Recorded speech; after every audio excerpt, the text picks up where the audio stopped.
नमस्कार दोस्तों, एक बार फिर से स्वागत है आपका आपके अपने YouTube चैनल देवकुल एकेडमी पे। देवकुल एकेडमी पे मैं देव आपका हार्दिक स्वागत करता हूँ।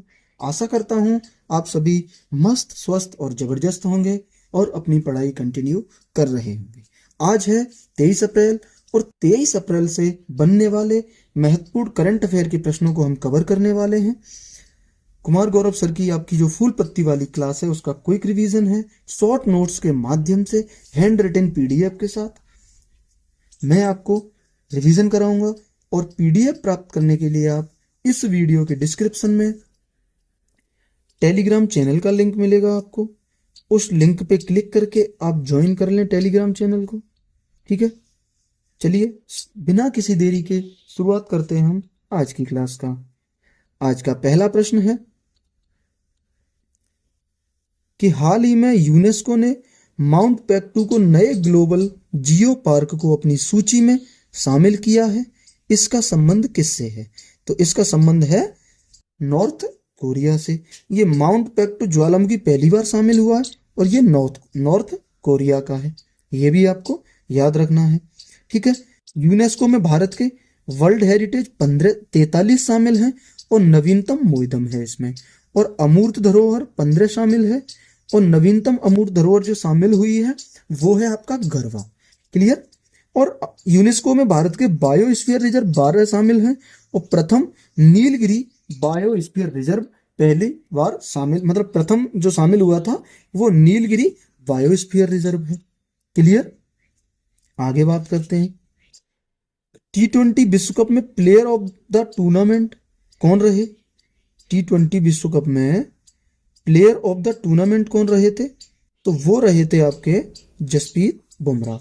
और T20 विश्व कप में सर्वाधिक रन किसने बनाए? गुरबाज ने बनाए थे और ये अफगानिस्तान के प्लेयर हैं। क्लियर। यही आपसे पूछे कि सर्वाधिक विकेट किसने लिए, तो अर्शदीप सिंह ने सर्वाधिक विकेट लिए थे T20 विश्व कप में। और इसका विजेता इंडिया रहा और इसका होस्ट यूएसए और वेस्ट इंडीज। ठीक है, T20 जो विश्व कप है उसका होस्ट कौन था? यूएसए और वेस्ट इंडीज ने मतलब होस्ट थे इसके। और इसमें इंडिया जीता था साउथ अफ्रीका को हरा के। सर्वाधिक विकेट अर्शदीप सिंह ने लिए थे और सर्वाधिक रन गुरबाज ने बनाए अफगानिस्तान के। और प्लेयर ऑफ द टूर्नामेंट का अवार्ड जसप्रीत बुमराह को मिला। क्लियर। आगे अगला प्रश्न है, हाल ही में मैग्नीशियम हाइड्रोक्साइड के सहयोग से विकसित गैर परमाणु हाइड्रोजन बम का परीक्षण किसने किया? ये किया है आपका चीन ने। ठीक है, गैर परमाणु हाइड्रोजन बम है जो, उसका परीक्षण किसने किया है? चीन ने। 2 किलोग्राम जो हाइड्रोजन बम होती है ना, उसका अगर विस्फोट करा जाए तो वो 2 सेकंड में 1000 डिग्री सी तापमान उत्पन्न करती है। 1000 डिग्री सी तापमान उत्पन्न कर देती है 2 किलोग्राम की हाइड्रोजन बम। क्लियर। आगे बात करते हैं कि परमाणु बम की खोज किसने की? तो ये की ओपनहाइमर ने। और इसका प्रथम बार प्रयोग कब किया गया? 1945 में यूएसए ने जापान के हिरोशिमा और नागासाकी पे इसका मतलब अटैक कर दिया था। ठीक है, इसका किस सिद्धांत पे कार्य करती है? तो ये नाभिकीय विखंडन के सिद्धांत पर कार्य करती है। बात करें हाइड्रोजन बम की, तो इसे एडवर्ड टेलर ने इसकी खोज की थी और इसका कार्य क्या है? नाभिकीय संलयन इसका कार्य है। हाइड्रोजन बम की खोज एडवर्ड टेलर ने की थी और इसका कार्य ये किस सिद्धांत पे कार्य करती है? नाभिकीय संलयन के सिद्धांत पे कार्य करती है। क्लियर। T20 विश्व कप में smart catch of the match का अवार्ड किसे दिया गया? ये सूर्य कुमार यादव को दिया गया। महिला T20 विश्व कप 2024 का कौन सा संस्करण था? तो ये 9वां संस्करण था।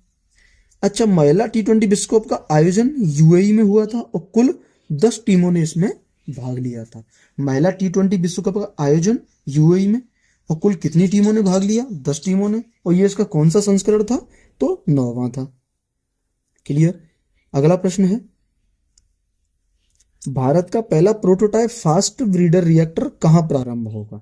ये होगा आपका कलपक्कम तमिलनाडु में। कहां प्रारंभ होगा? कलपक्कम तमिलनाडु में प्रारंभ होगा। परमाणु भट्टी का निर्माण किलियन फर्मी ने किया था। और परमाणु भट्टी में जो ईंधन है वो यूरेनियम का प्रयोग किया जाता है। क्लियर, ये आपको याद रखना है। भारत के परमाणु रिएक्टर जो प्रमुख हैं, मतलब जो हैं, उनकी बारे में बात करते हैं। काकरापार ये गुजरात में है, तारापुर महाराष्ट्र में है, कैगा आपका कर्नाटक में, कलपक्कम और जो कुडनकुलम है ये आपका तमिलनाडु में है, नरोरा उत्तर प्रदेश में है और रावत भाटा राजस्थान में है। तो ये आपको याद रखने हैं। काकरापार गुजरात में, तारापुर महाराष्ट्र में, कैगा कर्नाटक में, कलपक्कम और कुडनकुलम तमिलनाडु में, नरोरा यूपी में, रावत भाटा राजस्थान में। क्लियर, अगले प्रश्न पे चलते हैं। भारत का सबसे बड़ा विश्व स्तरीय क्रूज टर्मिनल का शुभारंभ कहाँ हुआ है? ये हुआ है आपका मुंबई में। कहाँ पे? मुंबई में। इसकी शुरुआत किसने की है? सर्बानंद सोनेवाल ने की है शुरुआत। और इसका जो टारगेट है वो 10 लाख यात्री प्रतिवर्ष इसका टारगेट रखा गया है। क्लियर, आगे ग्लोबल फिनटेक समिति ये कहाँ हुई है? ये समिति हुई है मुंबई में। ठीक है, ग्लोबल फिनटेक समिति की बैठक कहाँ हुई है? मुंबई में। और आईओसी की बैठक, इंटरनेशनल ओलंपिक कमेटी की जो बैठक हुई है ये कहाँ पे हुई है? मुंबई में। और इसी में ये घोषणा की गई है कि 2028 में क्रिकेट को ओलंपिक में शामिल किया जाएगा, विराट कोहली की फैन फॉलोइंग को देखते हुए। ये स्पष्ट इंटरनेशनल ओलंपिक कमेटी के अध्यक्ष ने घोषणा की। क्लियर, आगे आपसे पूछे 38वें राष्ट्रीय खेल 2025 की मेजबानी उत्तराखंड ने की है। इसमें कुल 11,340 खिलाड़ियों ने भाग लिया था। और 38वें राष्ट्रीय खेल का शुभंकर है मौली और इसकी थीम है संकल्प से शिखर तक। तो ये भी याद रखना है कि 38वें राष्ट्रीय खेल का मेजबान राज्य कौन सा है? उत्तराखंड। कुल 11,340 खिलाड़ियों ने इसमें भाग लिया है और 38वें राष्ट्रीय खेल का शुभंकर मौली है और थीम इसकी है संकल्प से शिखर तक। ठीक है, याद रखना है। अगले प्रश्न में चलते हैं। विश्व पृथ्वी दिवस ये आपका 22 अप्रैल को मनाया जाता है। ठीक है, और इसकी थीम क्या है? हमारी शक्ति हमारा ग्रह। विश्व पृथ्वी दिवस जो 2025 है वो 22 अप्रैल को मनाया गया है और 2025 की जो थीम है वो है हमारी पृथ्वी हमारा ग्रह। अच्छा, पृथ्वी दिवस की एम्बेसडर पहली बार बनाए गए हैं, वो कौन बनी है? वो है एंटोनिक स्मिथ, एक एक्ट्रेस हैं, उन्हें संगीतकार भी हैं, उन्हें पृथ्वी दिवस एम्बेसडर बनाया गया है, पहली बार ये बनाया गया है। ठीक है, महत्वपूर्ण दिवस देखते हैं हम। हीमोफीलिया दिवस ये आपका 17 अप्रैल को मनाया जाता है। वर्ल्ड हेरिटेज दिवस कब मनाया जाता है? ये 18 अप्रैल को मनाया जाता है। और विश्व लीवर दिवस कब मनाया जाता है? तो 19 अप्रैल को विश्व लीवर दिवस मनाया जाता है। सिविल सेवा दिवस कब मनाया जाता है? 21 अप्रैल को सिविल सेवा दिवस मनाया जाता है। पंचायती राज दिवस कब मनाया जाता है? तो 24 अप्रैल को पंचायती राज दिवस मनाया जाता है। क्लियर, आगे चलते हैं। अगला प्रश्न है, हाल ही में लॉरियस वर्ल्ड स्पोर्ट्स अवार्ड 2025 के तहत world sportsman of the year का खिताब जीतने वाले मोंडो डुप्लाटिस का संबंध किससे है? तो इनका संबंध है पोल वॉल्ट से। ठीक है, पोल वॉल्ट से इनका संबंध है। खेलों का ऑस्कर, ये लॉरियस वर्ल्ड स्पोर्ट्स अवार्ड को खेलों का ऑस्कर कहा जाता है। ठीक है, अब इसमें बात करते हैं कि इसमें sports women of the year का पुरस्कार किसे मिला? तो ये सिमोना हाले को मिला है। क्लियर, और भारत से नामित होने वाले एकमात्र खिलाड़ी कौन है? ऋषभ पंत। ऋषभ पंत नॉमिनेट हुए थे लेकिन इन्हें अवार्ड नहीं मिला है, लेकिन भारत से नामित होने वाले एकमात्र जो खिलाड़ी हैं वो ऋषभ पंत हैं। आगे स्पोर्ट्स आइकन अवार्ड किसे मिला है? तो ये राफेल नडाल को मिला है। राफेल नडाल को इसमें स्पोर्ट्स आइकन अवार्ड मिला है। आगे बात करते हैं कि रसायन का नोबेल किसे मिला? तो रसायन का नोबेल 3 लोगों को मिला है, डेविड बेकर, जॉन जंपर और हर्षविस्ट को। और प्रोटीन की संरचना की खोज के लिए इन्हें रसायन का नोबेल पुरस्कार प्रदान किया गया है। वहीं आपसे पूछे भौतिकी का नोबेल, तो ये हॉपफील्ड, जेफरी हिंटन को मिला है, 2 लोगों को मिला है। और मशीन लर्निंग के लिए ये इन्हें पुरस्कार दिया गया है। ठीक है, तो भौतिकी का नोबेल 2 लोगों को दिया है, हॉपफील्ड और जेफरी हिंटन को, और मशीन लर्निंग के क्षेत्र में कार्य करने के लिए इन्हें भौतिकी का नोबेल पुरस्कार दिया गया है। अगले प्रश्न की बात करते हैं कि हाल ही में वर्ष 2024 में लोक प्रशासन में उत्कृष्टता के लिए पीएम पुरस्कार किसे मिला है? तो ये मिला है पोषण ट्रैकर ऐप को। जो पोषण ट्रैकर ऐप है उसे मिला है, और इस ऐप का जो उद्देश्य है वो है आंगनबाड़ी में पोषण के परिणाम चेक करना। ठीक है, पोषण ट्रैकर का ऐप क्या है, जो ऐप है उसका उद्देश्य क्या है? आंगनबाड़ी में पोषण के परिणाम चेक करना इसका उद्देश्य है। क्लियर? आगे, सर्वश्रेष्ठ फिल्म का ऑस्कर किसे मिला है? ये मिला है आपका अनोरा को। अनोरा को सर्वश्रेष्ठ फिल्म का ऑस्कर मिला। सर्वश्रेष्ठ अभिनेता का पुरस्कार किसे मिला है? एड्रियन वांड्री। यानी सर्वश्रेष्ठ अभिनेता का पुरस्कार किसे मिला है? एड्रियन वांड्री को मिला है। और बेस्ट एक्ट्रेस का अवार्ड मेडिसिन को मिला है। ठीक है, वहीं बात करें बेस्ट सहायक अभिनेता का अवार्ड, ये किरेन कुलकिन को मिला है। ये ऑस्कर की बात हो रही है कि सर्वश्रेष्ठ अभिनेता का ऑस्कर पुरस्कार एड्रियन वांड्री को मिला। बेस्ट एक्ट्रेस का ऑस्कर पुरस्कार मेडिसिन को मिला है, और बेस्ट सहायक अभिनेता का ऑस्कर पुरस्कार किरेन कुलकिन को मिला है। ये आपको याद रखना है, महत्वपूर्ण है, ऑस्कर से प्रश्न बनते हैं। अगले प्रश्न पे चलते हैं। अगले प्रश्न को करने से पहले मैं आपसे एक रिक्वेस्ट करूंगा कि अगर आप इस चैनल पे नए आए हैं तो प्लीज चैनल को सब्सक्राइब करें बिना ना जाएं, और वीडियो को लाइक करें। अगर कंटेंट आपको अच्छा लग रहा है तो ज्यादा से ज्यादा लोगों तक शेयर जरूर करें। इस क्लास का पीडीएफ टेलीग्राम चैनल पे मिल जाएगा, और टेलीग्राम चैनल की लिंक इस वीडियो के डिस्क्रिप्शन में आपको प्रोवाइड कराई दी जाएगी। ठीक है, अगले प्रश्न की बात करते हैं कि हल्के रंग की हल्दी की किस्म IISR सूर्या किसने विकसित की है?